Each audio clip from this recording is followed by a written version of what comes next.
30 سے 40 افراد تھے. لوگوں کو جمع کرے، اپنے ہی خاندان والوں کو جمع کر کر ان لوگوں کو بتائے کہ دیکھیے میں اللہ کی طرف سے بھیجا ہوا رسول ہوں، خاص طور پر آپ کے لیے اور آپ تمام انسانوں کے لیے. تو سب خاموشی اختیار کرے، سب باتیں شروع کرے خاموشی سے، مگر صرف ایک شخص بولنے لگا، وہ تھا ابو لہب، اور جو آپ صلی اللہ علیہ وسلم کا سگا چچا تھا. پھر آپ صلی اللہ علیہ وسلم صفا پہاڑی پر چڑھ کر لوگوں کو علانیہ دعوت دینے لگے، ہر قبیلہ ہر ٹرائب کو پکارنے لگے نام سے، سب کو، کسی ایک کو بھی نہیں چھوڑے. حتیٰ کہ آپ صلی اللہ علیہ وسلم نے اپنی لخت جگر فاطمہ رضی اللہ تعالیٰ عنہا کو بھی پکار کر بولے، اے فاطمہ بنت محمد صلی اللہ علیہ وسلم، تم خود اپنے آپ کو آگ سے بچاؤ، کل میں تمہارے کچھ نفع اور نقصان کا مالک نہیں ہوں، میں کل کچھ تمہارے کام نہیں آؤں گا. ٹھیک ہے، یہ آپ صلی اللہ علیہ وسلم نے سب سے کہا، تمام ٹرائبز کو پکار کر کہا، بنو عدی کو پکارا، بنو عبد المطلب کو پکارا، یعنی بہت سے بنو فلاں کہہ کر سب کو پکارا. پھر اس کے بعد اسپیشل اپنے قریبی رشتہ داروں کو نام سے پکارا، اپنی پھوپھی کو پکارا، صفیہ بنت عبد المطلب اور عباس بن عبد المطلب اپنے چچا کو بھی پکار کر کہا کہ خود اپنے آپ کو آگ سے بچاؤ، اگر مال چاہیے مجھ سے تو لے لو، میں دنیا میں تمہاری یہ مدد کر سکتا ہوں، مگر آخرت میں کوئی رشتہ داری نہیں آئے گی کام میں کل تمہارے کچھ کام نہیں آ سکوں گا، خود اپنے آپ کو آگ سے بچاؤ. اور اس میں ہمارے لیے سبق یہ تھا کہ ہم کو خود اپنی محنت کرنا ہے، ہم کو خود اپنی آخرت کی فکر کرنا ہے، اپنی خبر کی فکر کرنا ہے. خبر میں تو اکیلے جانا ہے، ہمارے ساتھ کوئی بھی نہیں ہے، اوکے نا.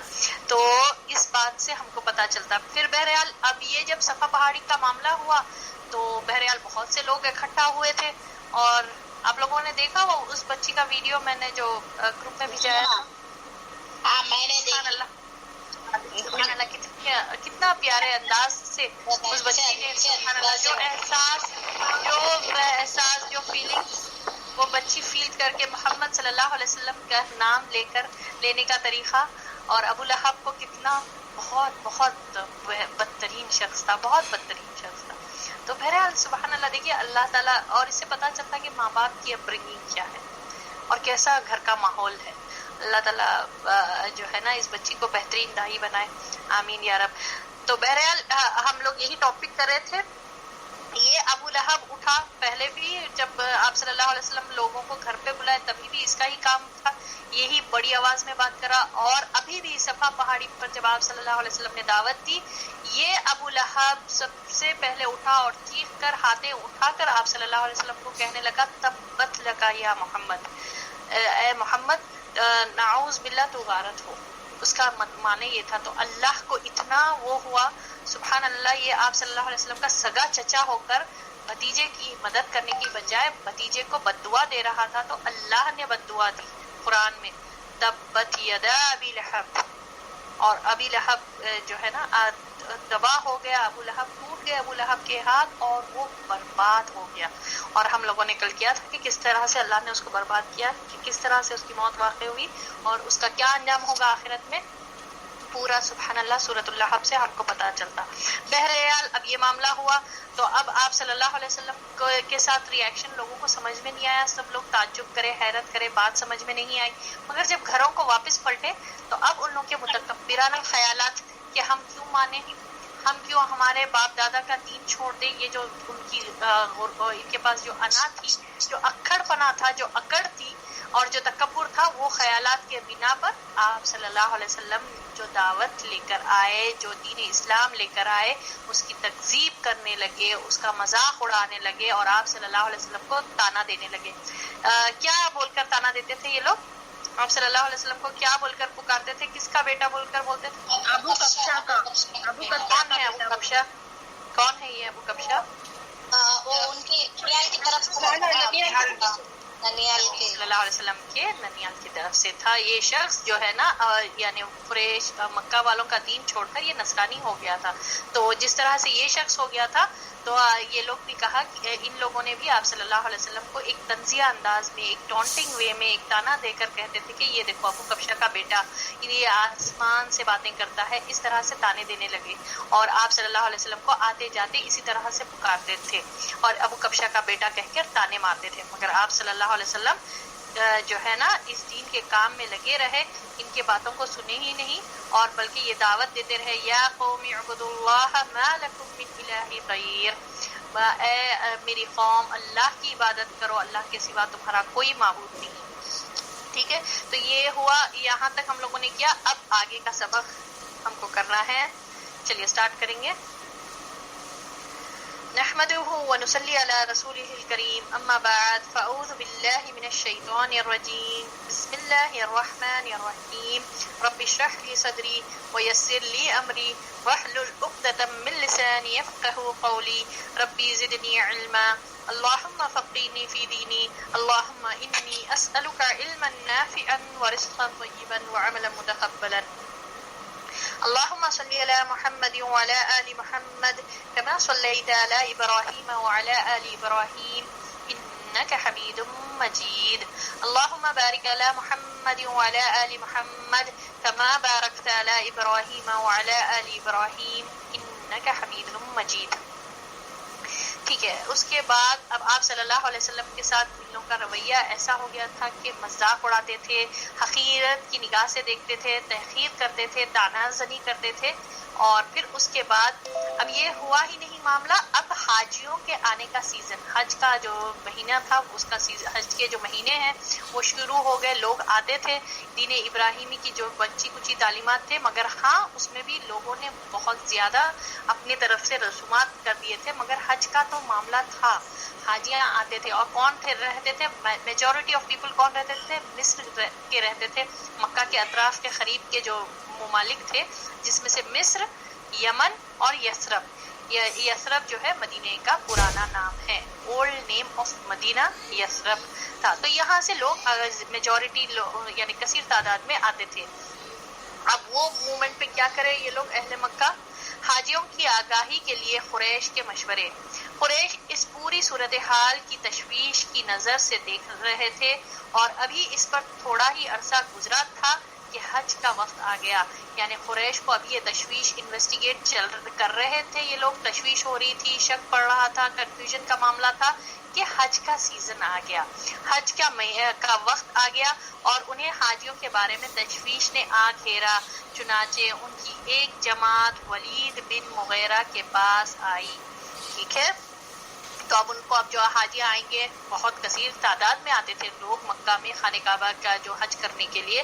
تو اب یہ لوگ قریش کے لوگوں کو فکر ہوئی کہ کیا معاملہ کریں گے. تو اسی سلسلے میں یہ لوگ ولید بن مغیرہ کے پاس آئے. اچھا یہ بتائیے، پیچھے ولید بن مغیرہ کے بارے میں آپ لوگوں نے پڑھا تھا پیچھے؟ کہاں پر پڑھا تھا نام ولید بن مغیرہ کا؟ سورہ مدثر کے نہیں، ابھی تو سورۃ المدثر کا تو ابھی نہیں آیا. ولید بن مغیرہ کا مٹی لے کے جو ہے سو وہ ہے.